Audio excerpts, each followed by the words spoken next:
India کی ریاست کیرلا کے ساحل پر ایک باہری جہاز جس میں خطرناک اور زہریلا کارگو تھا الٹ گیا ہے۔ لائبیریا کا یہ جہاز تیل، ایندھن اور کچھ کیمیکلز بھی لے جا رہا تھا۔ یہ سب اب پانی میں آہستہ آہستہ مکس ہو رہے ہیں۔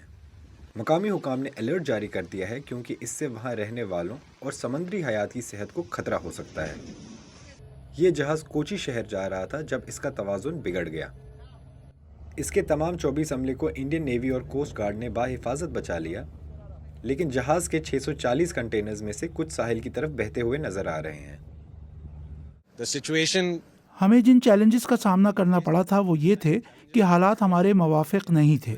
ہوا کی رفتار 40 ناٹس تک جا رہی تھی، پانی میں ملبہ تھا، کنٹینرز تھے، جس کی وجہ سے جہاز کے قریب جانا خاص طور پر رات کے وقت بہت مشکل تھا۔ ہمیں بچانے کے لیے انڈین کوسٹ گارڈ کا شکریہ۔ انہوں نے کل سے ہمارا خیال رکھا اور دیکھ بھال کی، اچھی کمیونیکیشن کی اور ہم وقت پر بچ گئے۔ آلودگی کو پھیلانے سے روکنے کے لیے کنٹرول کے اقدامات جاری ہیں۔